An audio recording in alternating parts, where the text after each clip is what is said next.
दोस्तों, आज मैं आपको सुनाने वाला हूँ एक सच्ची डरावनी कहानी अंत तक पूरी सुनना। अगर पसंद आए तो हमारी चैनल को लाइक, शेयर और सब्सक्राइब जरूर कर लेना और कहानी कैसी लगी वो हमें कमेंट में ज़रूर से बताना। रमेश पूरे दिन की मेहनत करके अपने घर की तरफ निकल रहा था।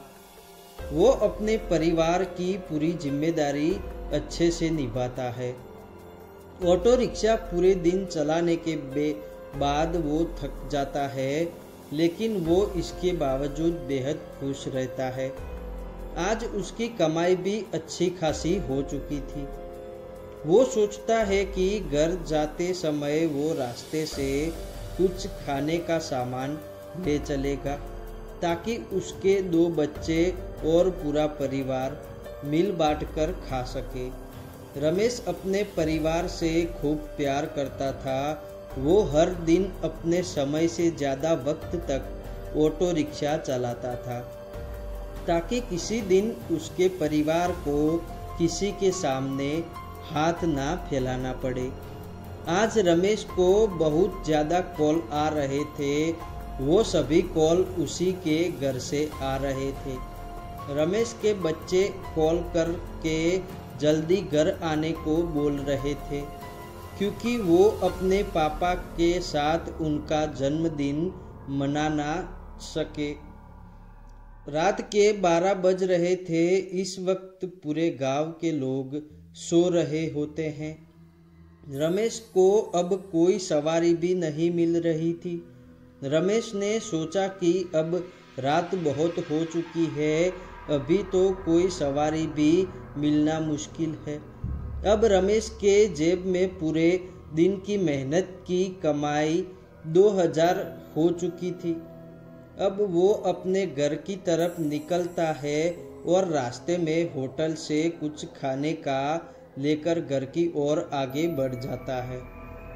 रात का वक्त होने के कारण वो अपनी तेज रफ्तार से ऑटो रिक्शा भगा रहा था। ये रास्ता उसके घर की ओर जा रहा था।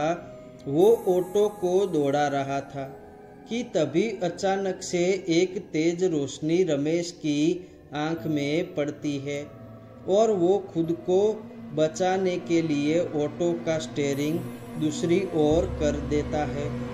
अंधेरा होने के कारण उसे ये मालूम नहीं चलता कि उसका रास्ता तभी बदल गया है। वो अब जिस रास्ते पर चल रहा था वो रास्ते की कुछ और बात थी। इस रास्ते से रमेश का पुराना संबंध भी था। वो 15 साल पहले इस रास्ते से निकल चुका था। रमेश इस रास्ते पर थोड़ा आगे निकलता तो उसे अजीब सी आवाज़ सुनाई देती है। रमेश को पहले का सफ़र फिर से याद आने लग जाता है। रमेश इसी दिन 15 साल पहले आया था। रात का समय होने के वजह से रास्ता बिल्कुल सुनसान था। वो आगे की तरफ निकल रहा था, तभी अचानक ऑटो रिक्शा के सामने लड़की आती है। लड़की की शक्ल देखने में रमेश बेहद घबरा जाता है। रमेश की आंख अचानक बंद हो गई। उसने आंखों को रगड़ा और आगे देखा तो इस बार लड़की नहीं दिखाई दी। उस वक्त रमेश के पीछे उस लड़की ने हाथ रखा। रमेश का शरीर डर के मारे पसीने से भीग जाता है। वो लड़की कहती है, भैया मुझे घर तक छोड़ देंगे? रमेश डरते हुए लड़की को मना कर देता है। रमेश कहता है कि मुझे अपने घर जाना है और मैं लेट हो रहा हूँ। लड़की फिर कहती है, मैं आपको आपके घर तक छोड़ दूंगी। रमेश डर के मारे लड़की को ऑटो में बैठा लेता है। रमेश अपना फोन निकाल कर अपने घर को फोन लगाने का ट्राई करता है, पर उसके फोन में नेटवर्क ही नहीं आ रहा था। लड़की रमेश को कहती है, यहाँ फोन नहीं चलते। रमेश इस वक्त बेहद घबरा गया जब पता चला कि लड़की ऑटो में बैठी है, लेकिन लड़की की तस्वीर आगे शीशे पर नहीं दिखाई दे रही थी। रमेश लड़की को देखने के लिए पीछे मुड़कर देखता है तो रमेश का ध्यान ऑटो से भटक जाता है और वह बड़े पेड़ से ऑटो टकरा जाता है। इसमें रमेश की मौत हो जाती है। रमेश के घर का माहौल अभी चिंता में गुजर रहा था। पूरा परिवार रमेश की कोई खबर नहीं मिलती है। रमेश का फोन भी नहीं लग रहा था। रमेश के बच्चे और रमेश की पत्नी बेहद चिंता में थे। तभी रमेश का एक पड़ोसी उनके पास आता है और रमेश की पत्नी को अखबार देखते हुए कहता है कि कल रमेश जंगल के इलाके से आ रहा था। रमेश की पत्नी कहती है कि मुझे मालूम नहीं है, यह रमेश नहीं हो सकते, वो कभी ऑटो लापरवाही से नहीं चलते। वो इतने भरोसे से इसलिए कह पा रही थी कि मरने वाले की फोटो अखबार में नहीं छपी थी। रमेश के घर के सामने अचानक पुलिस की गाड़ी आकर खड़ी हो जाती है। सभी घर वाले घबरा जाते हैं, लेकिन पुलिस के हाथ में एक फोटो थी। यह फोटो रमेश की किसी लाश की ही थी। पुलिस जब रमेश की पत्नी को पूछती है तभी रमेश की पत्नी कहती है, जी साहब, यह मेरे पति है। रमेश की पत्नी रमेश का मृत शरीर देखकर खुद को रोक नहीं पाती। उसके आंसू लगातार बह रहे थे, बच्चे भी रो रहे थे। पुलिस, हम आपका दर्द समझ सकते हैं, हम आपकी सहायता करने आए हैं। हम आपसे कुछ सवाल जवाब करना चाहते हैं। इस केस में हमें मदद मिल सकती है। रमेश की पत्नी मदद करने के लिए तैयार हो गई। पुलिस, रमेश कब से ऑटो रिक्शा चला रहा था? रमेश की पत्नी, जी आप तकरीबन 15 साल हो गए। आज ही के दिन, अपने जन्मदिन के ही दिन ऑटो चलाना शुरू किया था। यह ऑटो रमेश के खुद के नाम पर था। रमेश की पत्नी, जी शादी के बाद इन्होंने ऑटो को अपने नाम पर करवा लिया था।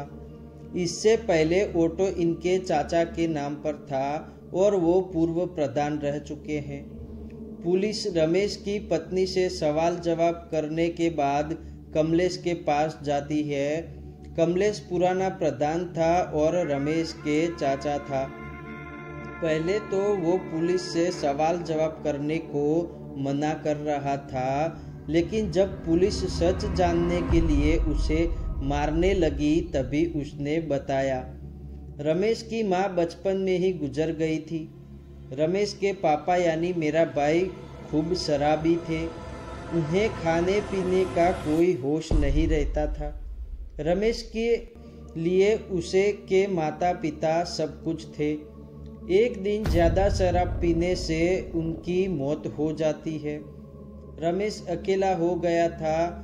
गरीबी होने से वो कभी पढ़ाई लिखाई नहीं कर पाया। वो मेरे पास रहने लगा। पहले तो मैंने पढ़ने को बोला, पर उसका मन पढ़ाई में भी नहीं था। वो कहता कि मुझे अब पैसे कमाने हैं ताकि वो अपनी आगे की ज़िंदगी अच्छे से जी सके। रमेश के जन्मदिन पर मैंने रमेश के लिए ऑटो लिया और जन्मदिन पर गिफ्ट किया। रमेश ऑटो से बेहद खुश था। ऑटो चालक के रूप में रमेश का पहला दिन था। मैं भी उसी के साथ ही गया था। यह सुनकर पुलिस वाले हैरान हो जाते हैं। तभी पुलिस बीच में रोकती है और पूछती है कि आप कहा था कि मैं रमेश उस समय अकेला था। झूठ कहा था मैंने। रमेश का जन्मदिन था तो जंगल के रास्ते होटल से एक शराब की बोतल और साथ में चखना लिया था। यह रास्ता हर समय सुनसान रहता है। रात के 12 बज रहे थे। हमारे ऑटो को एक लड़की ने रोका। लड़की दिखने में बहुत सुंदर थी। लड़की ने छोटे कपड़े पहने हुए थे और वो अपने घर जाना चाहती थी। लेकिन मैंने और रमेश ने ज़्यादा शराब पी रखी थी। रमेश नशे में बेकाबू हो गया और लड़की का रेप किया। लड़की चीख रही थी लेकिन वहाँ बचाने वाला कोई नहीं था।